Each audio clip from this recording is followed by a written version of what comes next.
movie poster. Oh boy, that takes me back.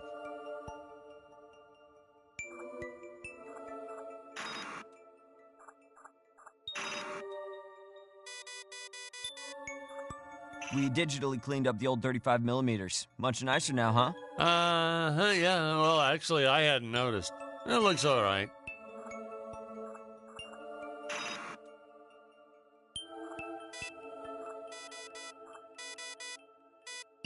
Wait, whose volume does that control? Hey, is this thing on? Can you hear me all right? Yeah, all good. All right, we're going to start the commentary track now.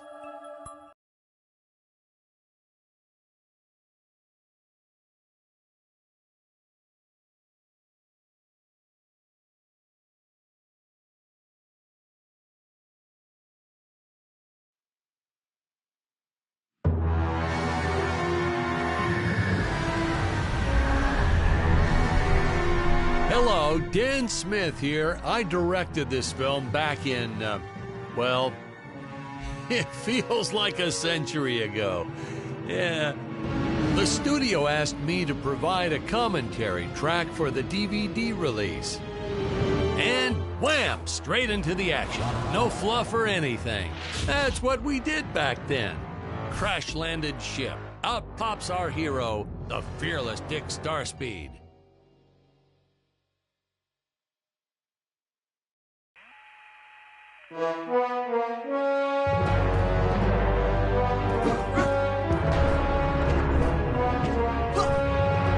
The ship's velocity reactor is damaged.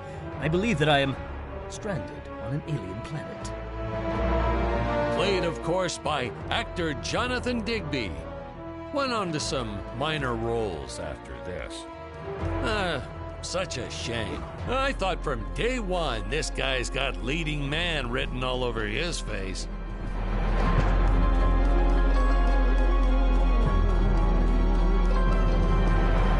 I'm often asked why Dick breaks these boxes. He actually ad-libbed it. I told Jonathan, always keep things exciting.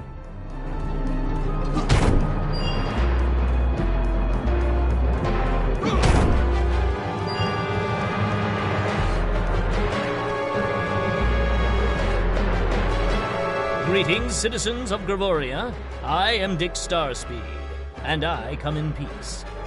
Probably shouldn't have had Dick draw his weapon when he was talking about bees.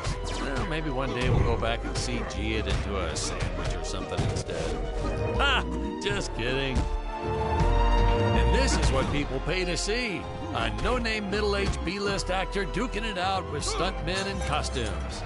Such stunning choreography. And the extras in those robot suits really knew how to take a punch. Oh, literally. I told Jonathan not to hold back. Give it all to him. Kick him in the nuts and bolts. And I know what you're thinking, but don't worry. We handled it responsibly. We made them all sign waivers not to sue for injuries.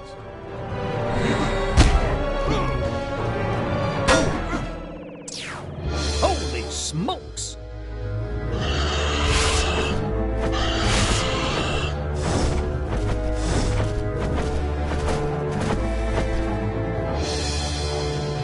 If I land squarely on that grain silo, I should survive this fall unscathed.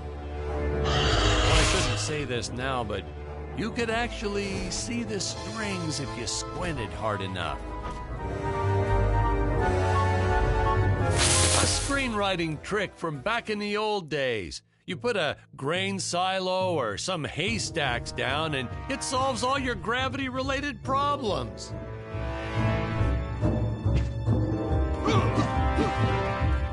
It appears some of my equipment was lost when my ship was shot down. But what luck! This high-tech scanner reports that my ray gun is nearby.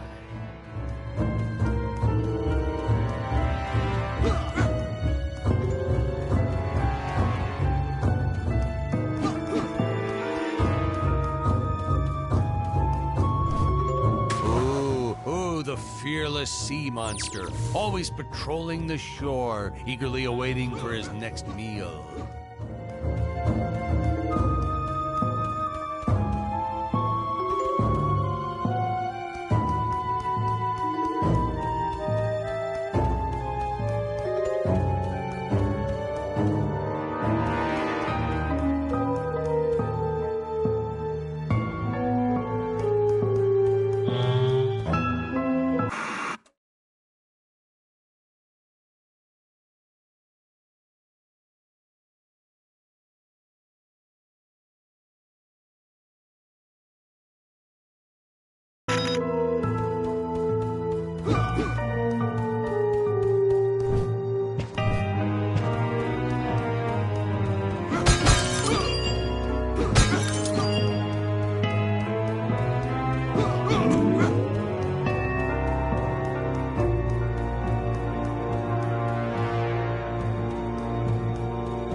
just don't see quality stop motion like this anymore, do you? Someone actually sat there and moved them, frame by frame. Today, it'd be done with computers, but where's the artistry in that?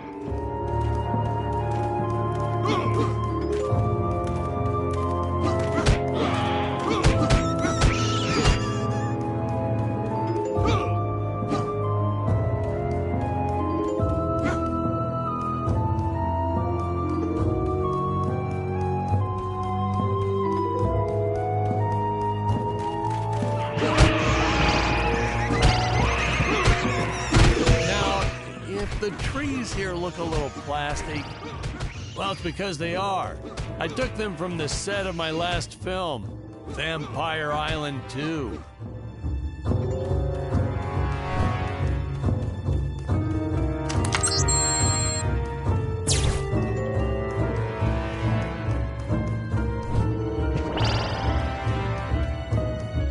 Fair share of nasty letters from scientists complaining about our portrayal of the dinosaurs. Was news to me. Apparently these stegosauruses weren't meat eaters. Must have preferred shellfish or something. Wow, how do they know? That's what I say.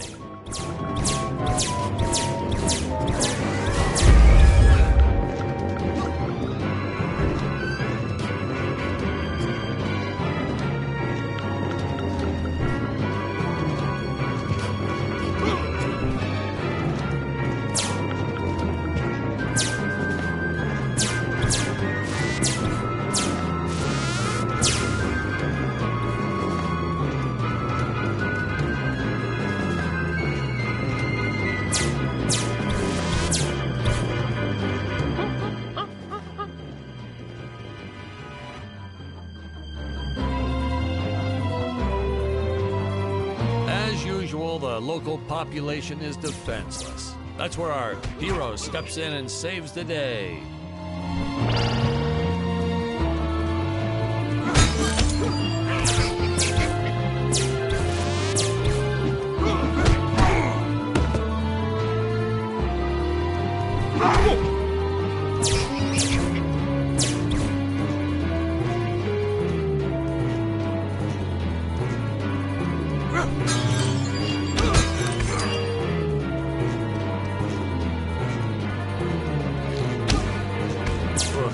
We put Jonathan through a lot shooting this film.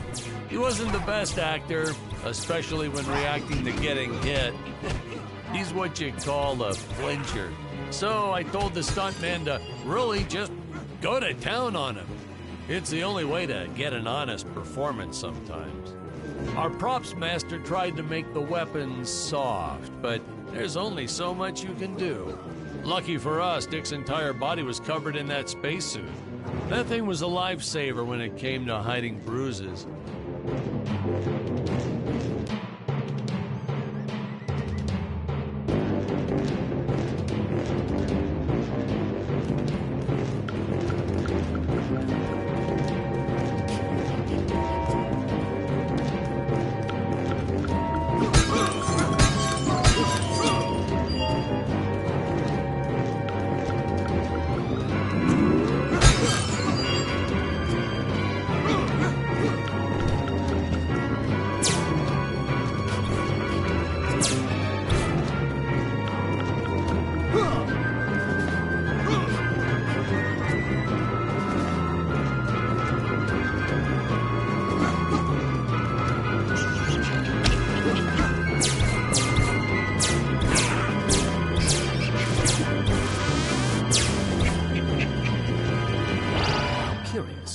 Dissolved into what appears to be gold.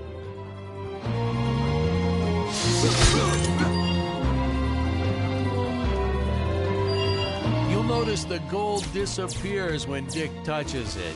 We had a deleted scene that explained he's actually teleporting it back to his ship. It's funny, no one ever questioned how Dick was able to walk around with an infinite amount of gold on him.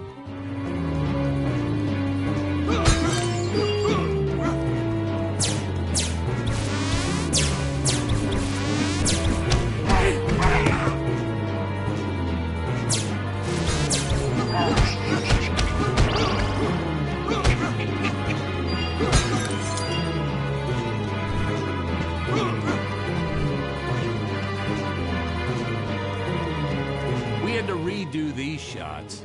Our first attempt was kind of a disaster. We tried using real apes, thought it'd cut down on the costume budget a bit. But have you ever tried working with apes? They are the worst actors ever. They don't sit still for a moment, and the second you take your eyes off of them, they're flinging their feces all over the place. Jonathan refused to work with them after he got, well, let's just say that he had to take more than a couple of showers one day. You know, you never forget the smell of monkey poo. We steam cleaned the studio top to bottom. Still never got rid of it entirely. All through the rest of the shot, we kept finding those little surprises hiding inside various props. Boy, were those the days.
Some really top-notch stop-motion effects, huh? Unfortunately, we skimped on the Dick Starspeed puppet a little. The Earthman is not for you to eat, fiend! Oh, this was groundbreaking. We had the woman rescuing the man for once. We were really ahead of our time with this scene, but well, then again, I've always been rather progressive. The studio exec didn't seem to get why it was such a big deal, though. Sorry, we don't see this as anything unusual. Ha! Of course! It's unusual! A woman would never save the man. It just doesn't happen. Not in the movies, not in real life. I don't know why we didn't get more recognition for this scene. I guess I was just a little too ahead of my time.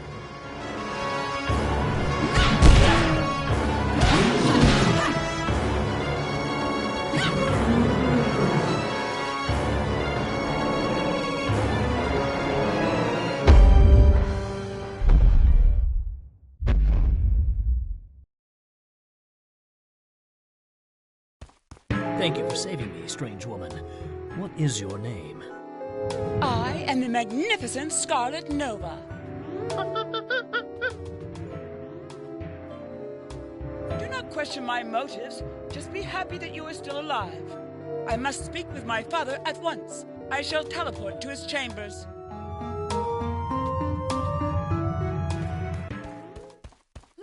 So we'll be seeing our first example of teleportation being used by Scarlet right here.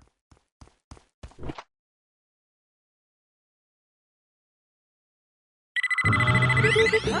Where is this place? This is not my father's chambers. You have disobeyed me for the final time, Scarlet. Enjoy an eternity in the Tower of Eternal Solitude. For all eternity! The old fool did not notice I am wearing my jetpack. Booster usage. Jump. Wait. Use booster. Survive deadly fall.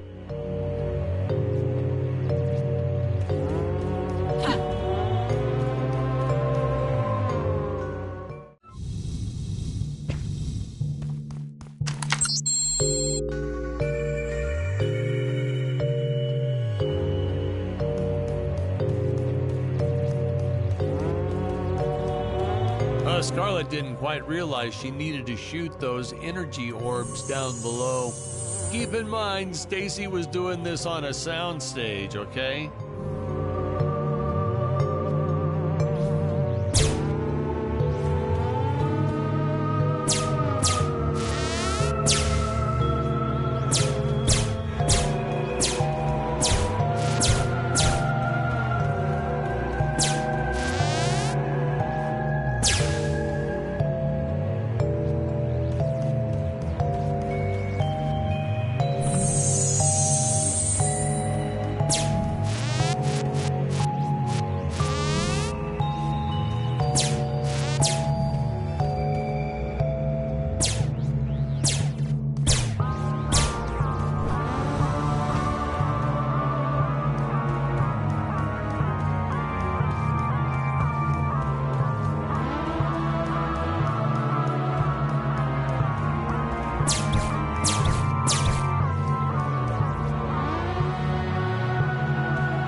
The energy imps. Such a neat effect. We had to paint each movement frame by frame and superimpose it into live footage. We were pulling all-nighters for weeks. Well, when I said we, I meant the artists. I'm pretty much useless if I don't get a solid 10 hours a night. But they were at it forever. They had to redo it all because I accidentally told them red instead of blue the first time. Artists.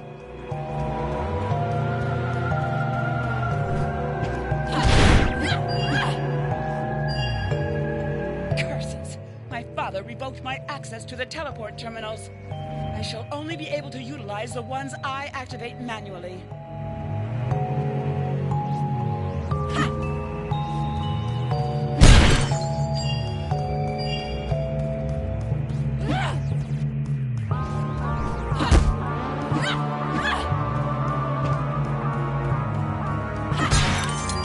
Some of these shots are dragging on longer than I remembered.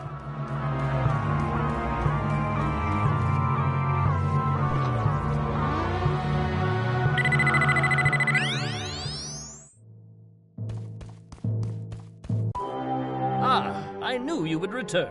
Puny Earthman, you shall help me overthrow the Emperor. Why would you turn against your own father? How do I know I can trust you?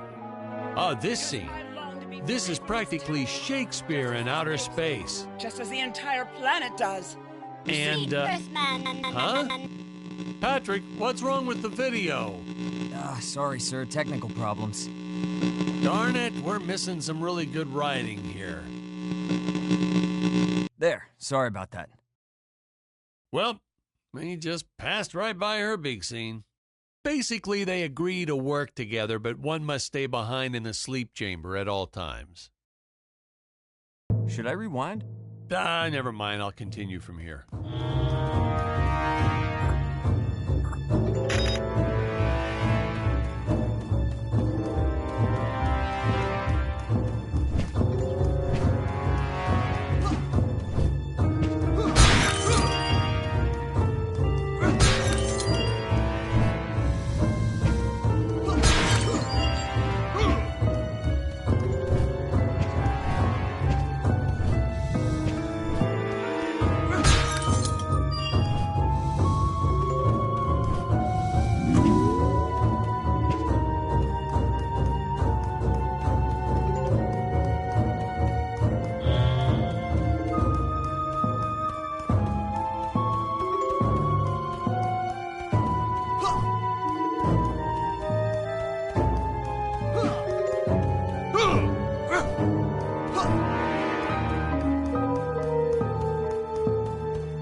Right from the start, our budget was a little tight, even by standards back then.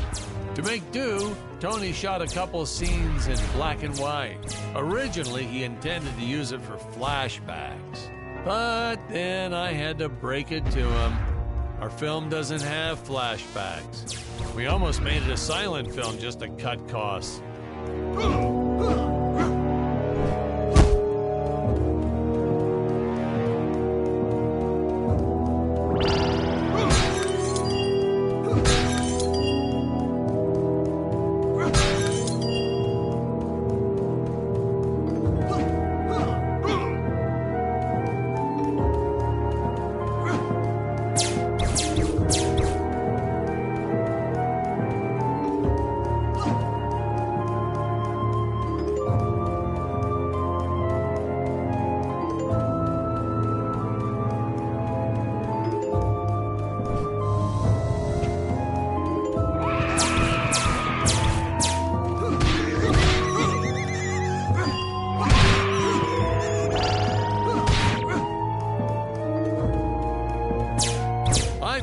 An absolute necessity we have a T-Rex in this film, but we got this Serato thing instead.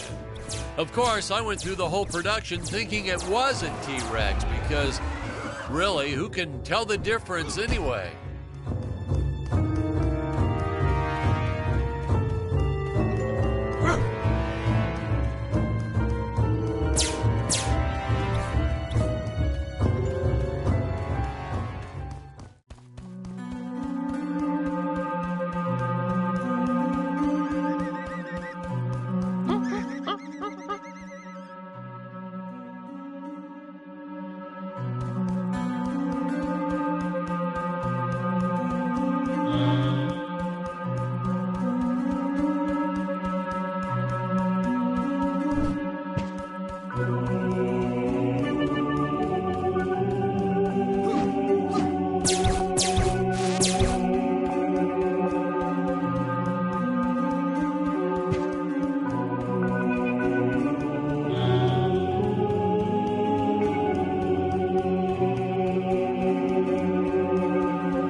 it would appear that now is the time for us to climb the deadly Tower of Monsters.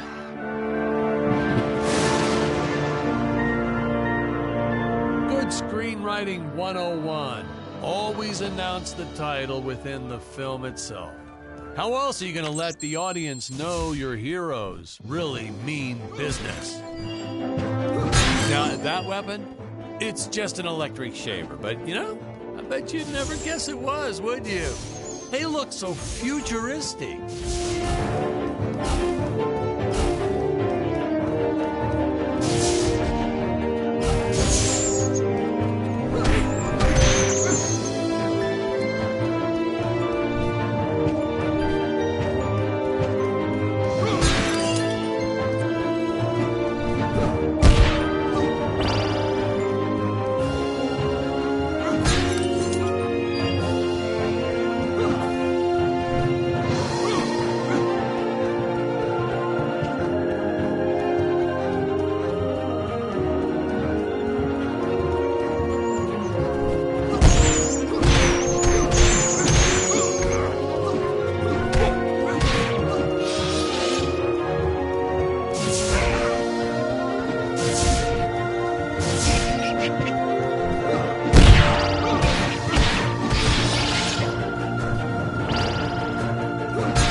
Made use of that one at some of our meetings with the studio. Oh, you'd like to see records of where our budget went to this month? Sure, let me get that for you right now. Boom, boom. Yeah. Unfortunately, those meetings ended in a much different way.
Taxidermist who helped us out with these bat creatures for real cheap. He's not good. He's kind of sloppy if you want to know the truth. But that's the best part. A sloppy bat looks scarier. Oh, you gotta sew up that sphincter. Just trust me on that one.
squids.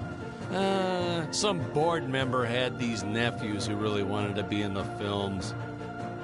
They made me cast them as squids. Whatever happened to artistic integrity? If you're going to cast a role not on merit, at least let it be a hot female role. My effects team kept assuring me the strings wouldn't be visible in the final cut, but I could see them. No transparent nylon. This stuff will do the trick. Yeah, right. I swear those darn strings is what made my hair go white.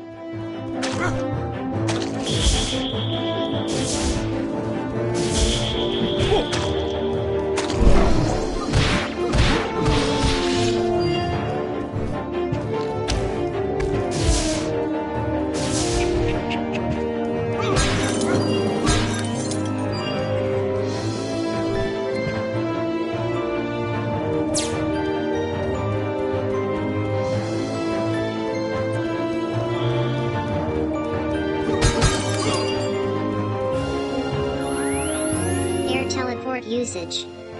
Jump. While in the air, use teleport. Quickly return to upper floor.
Want to miss a single minute of this scene. The nuclear ends. Hey, we need to remind the audience our heroes are climbing a tower, so I needed something that would stick to walls. Originally, we had these web-footed what-have-yous. Not very scary. And then I left some cake out in my trailer, and it was crawling with ants in the morning. And that's when it hit me. What is the most obnoxious thing in the world?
is odd that a simple wooden cage would have such an elaborate high-tech lock. But hey, if a Gravorian ever traveled to Earth, I'm sure they'd think a lot of our stuff is weird too.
Oh no!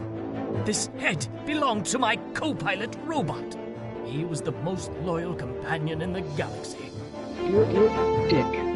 Malfunction. Dick. Malfunction. These Gravorians will pay dearly for this, my friend. Now, what's a space adventure film without a trusty robot sidekick, huh? Am I right? In the original draft, we had Dick and Scarlet team up with an alien from the planet's surface. You know the type, pointy ears, wise and emotionless. But then we came to our senses and realized that a giant tin can robot's way cooler. Besides, everybody was doing the alien thing back then. You know me, I'd rather be a trailblazer.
insurance company made us install those safety guards after our actors fell off the set one too many times.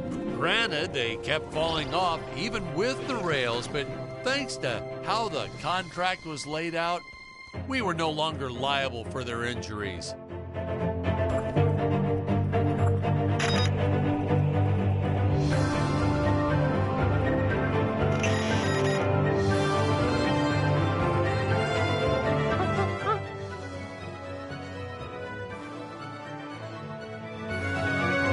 Well, ladies and gentlemen, I guess it's time to talk about the elephant in the room.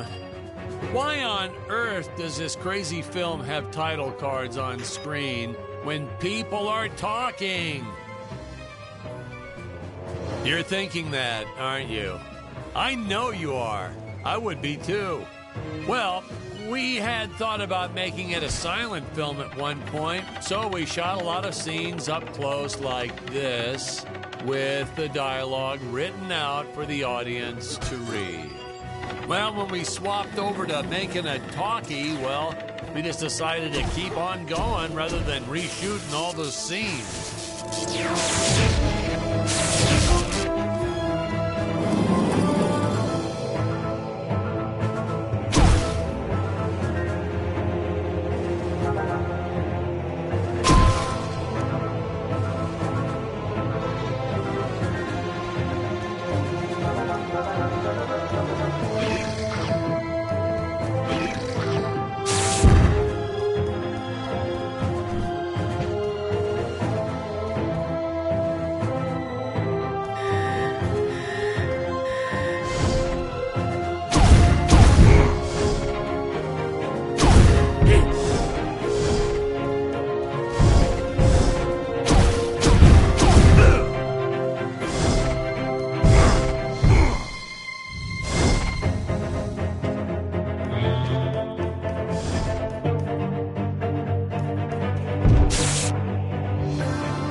best part about being in showbiz.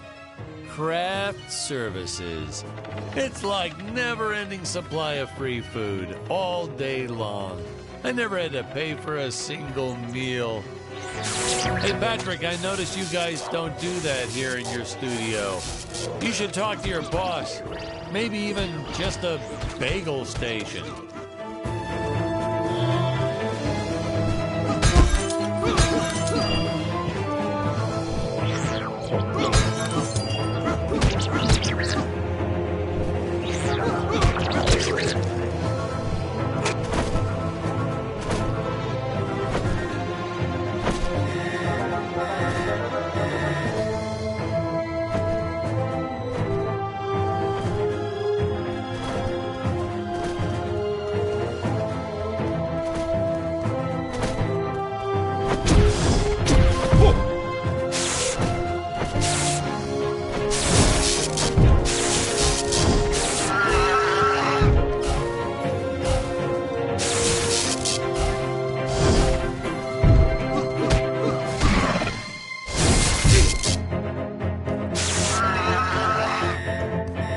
Nitpicking science community also complained about these Terra whatevers breathing fire, like there's fossil evidence of dinosaurs not ever shooting fireballs. It's not like I gave them neck frills or had them spit poison or anything ridiculous like that.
As luck would have it, the next lot to ours was filming some horror movie set in Transylvania.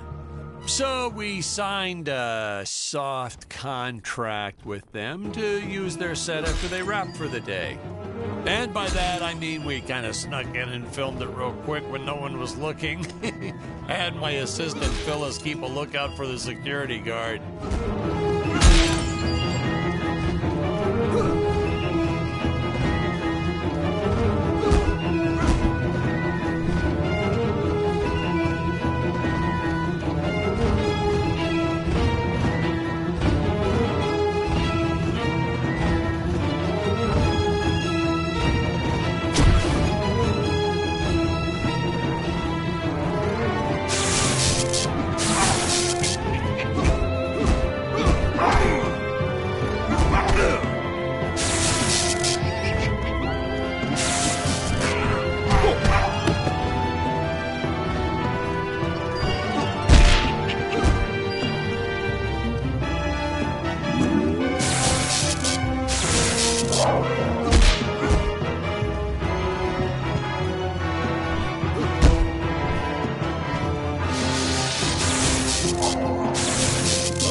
days, the effects team really nailed it. Dinosaurs, saucers, hey, you name it. But these, deflating rock boulder cubes, not their best work. Just looks kind of odd, if you ask me, like giant whoopee cushions. Hey, they said they could add some debris and explosions or two afterwards, and then we ran out of budget. Well, to be fair, we ran out of budget several times, but still, I lost a lot of sleep over these rocks.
Some real action. Nothing like an adrenaline boost to get our hero to really start wailing on those monsters. We were unsure how to represent a surge of adrenaline at first, but I think we nailed it. Yep, definitely nailed it.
This one with regular logs, well, that was disastrous. I'll tell you, never mess with physics. It was kind of, well, to be frank, it started out nice, but then, well, it was a death trap. Just plain and simple, it was a death trap. Poor kid holding the boom almost broke his leg. Guess he played basketball in college or something, because he leaped right at the last second. Whew! Crisis averted. My props guy wanted to swap them with some spongy material for safety, but I had a better idea. Let's set the logs on fire. Then the crew will be sure to be safe dealing with them.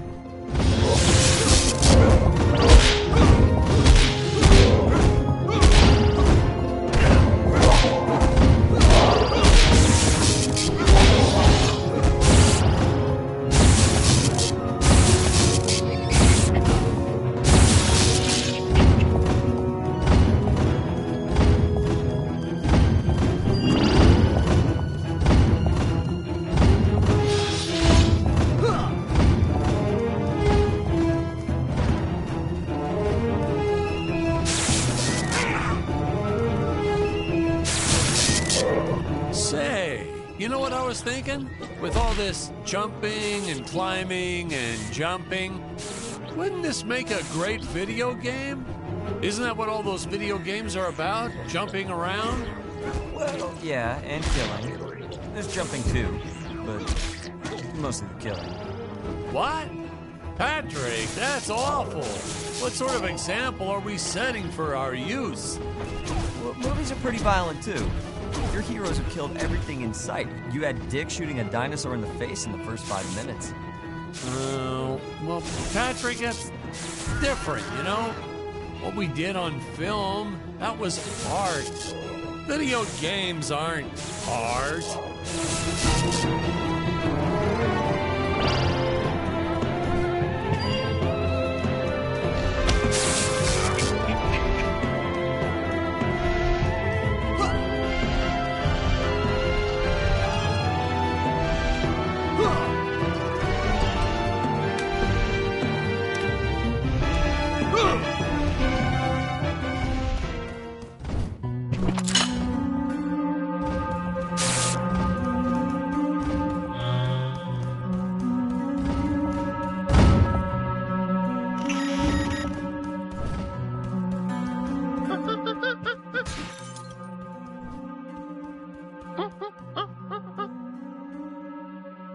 Funny story about the two caged apes in this scene. I had completely forgotten about them when we wrapped up filming on the set. Then we spent the next day doing a location shoot. So suffice it to say, our return to the studio was met with a couple of grumbling tummies complaining about unsafe work conditions, human rights, yada, yada, yada.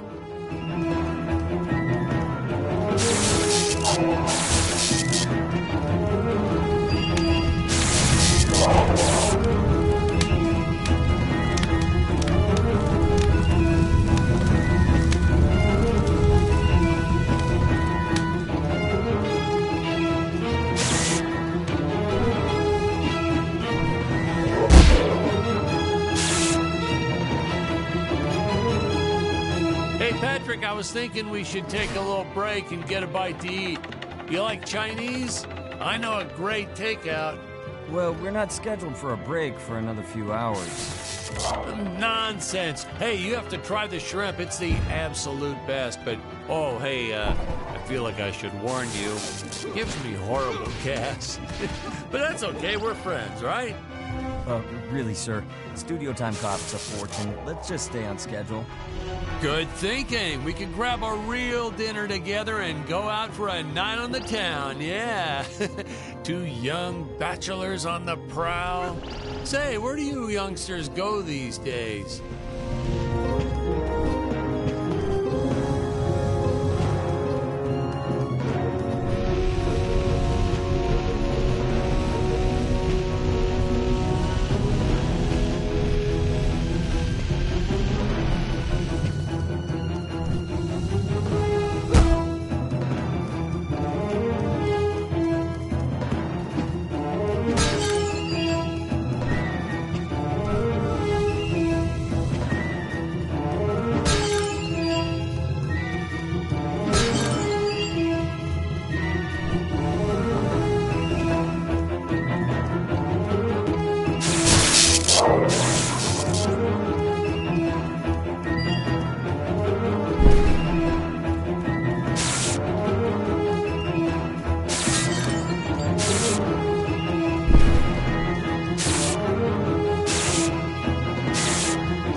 Not have made the big splash in Hollywood or even made the budget back for that matter, but hey, in the end, I think it was still worth making just for those die-hard fans that really love it. I attended a lot of sci-fi and movie cons, and to this day, I still see fans showing up dressed as aliens and apes and dinosaurs. Does a man proud. Now, granted, their costumes aren't exactly 100% faithful to the film, and it seems that no one ever remembers them by the right name. But still, knowing that we still have fans like this promoting the film decades later, it puts a tear in this old director's eye. I get all emotional.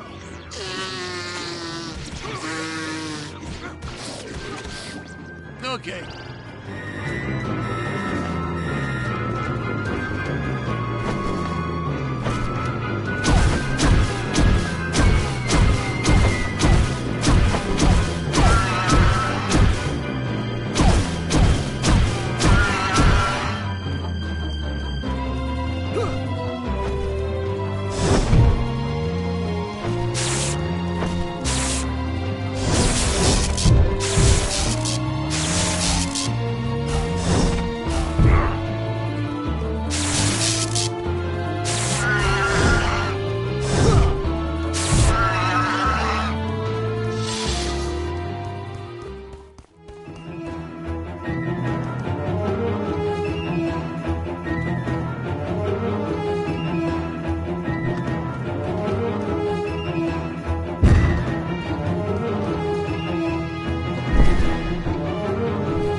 Insistence on lens flare. I tell you, some days it felt like he was trying to be the director. Honestly, you could see dust on the lens, so I'd just go and wipe it off myself. He would get so upset about it too. Like my fingers aren't clean enough to wipe the lens. Don't touch the lens. Whatever.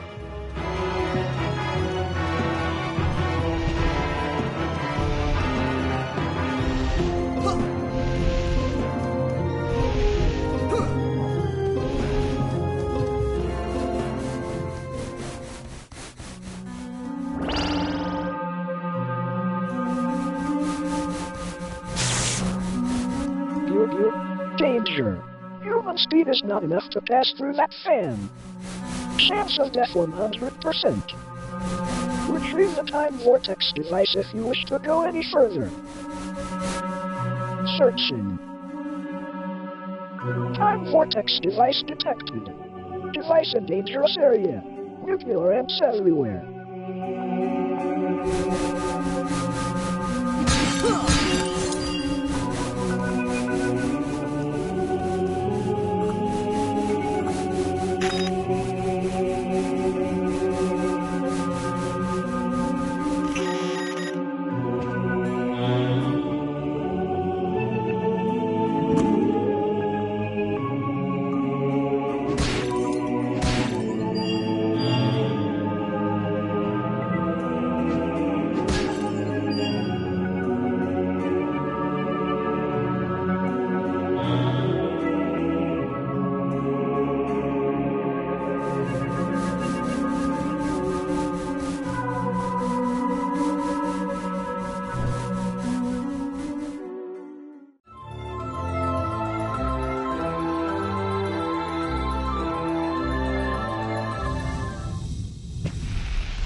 any backstory on Dick? Why'd he travel to Gravoria in the first place?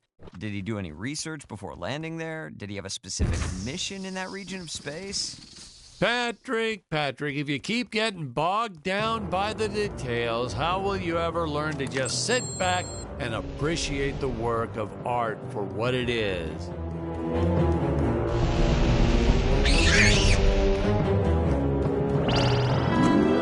Production tip, ladies and gentlemen. No matter how sunny it is, don't store your papier-mâché props outdoors. They will get rained on. It's the law in this town, like Occam's razor or Stockholm Syndrome, or I forget what it's called.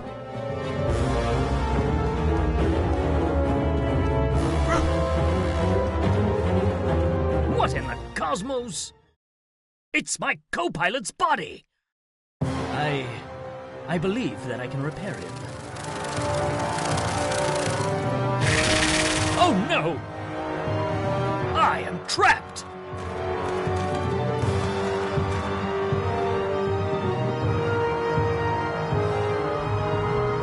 Master Dick. Master Dick.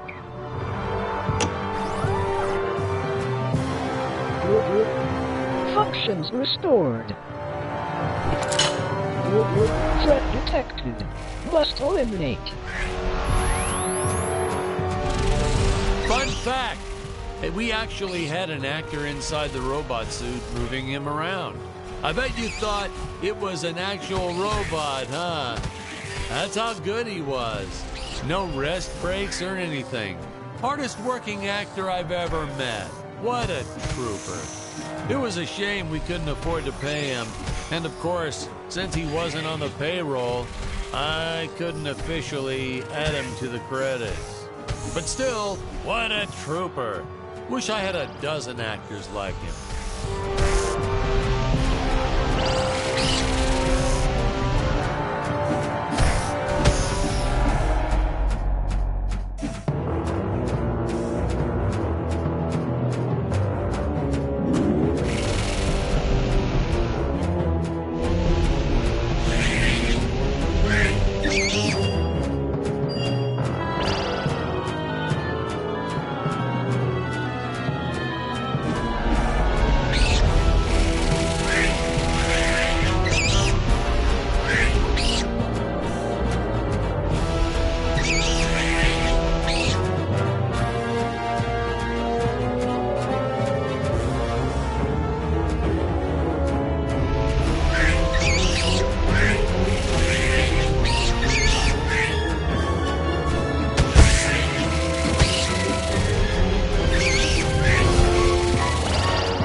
Dangerous radiation detected.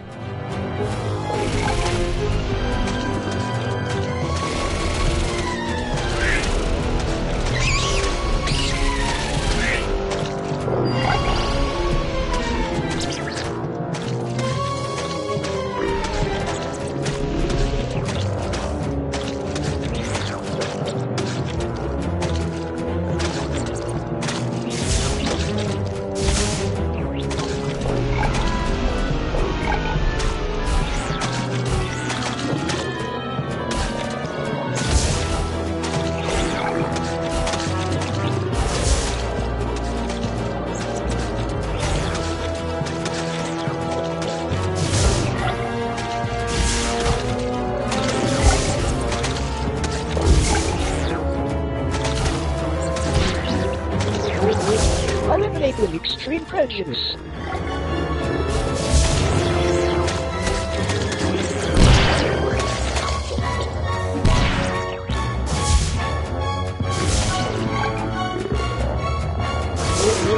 Alien slimes terminated.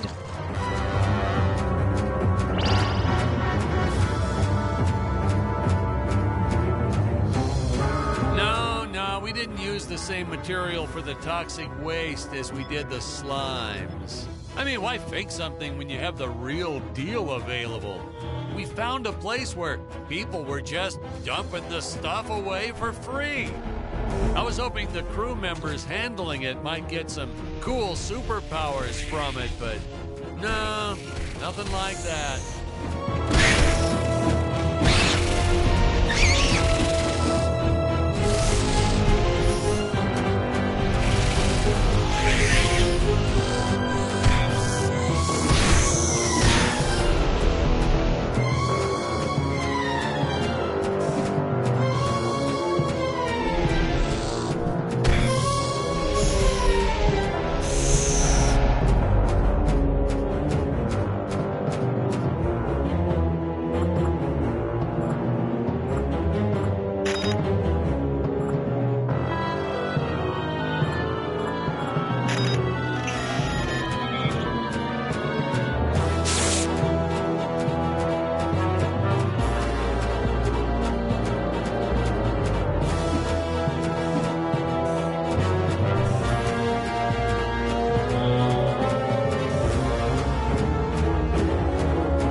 I will strike down upon you with great vengeance and furious anger.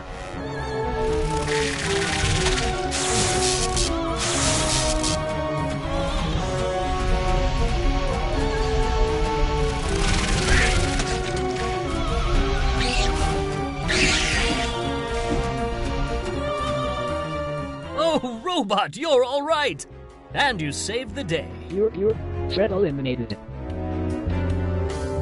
Looks like the Emperor's days are numbered. At long last, we have assembled our team.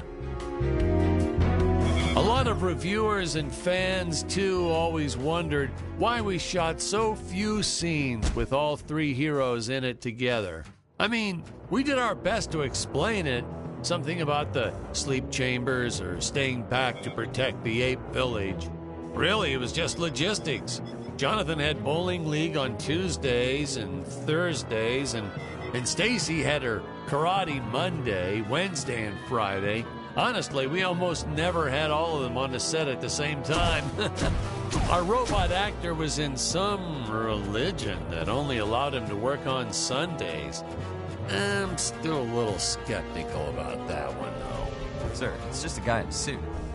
Couldn't you have gotten just about anyone to stand in as the robot? See? That's why you'd make a horrible director, Patrick. His touches were subtle, to say the least. But he really brought a lot of character to the robot role. If he was so indispensable, how come you didn't list the actor in the credits? Well, let's just say it was an oversight. But I've learned my lesson.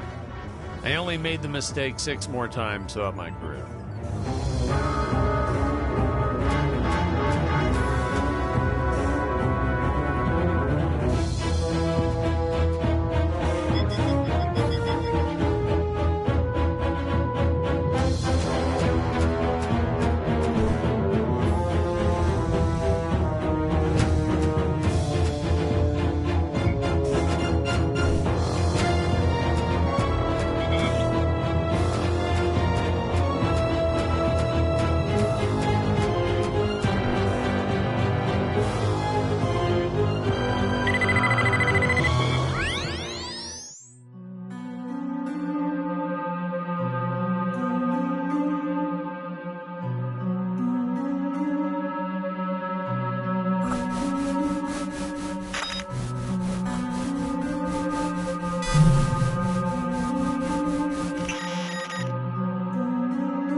Nice audio booth you have here. What is this, leather? Oh, feels like leather.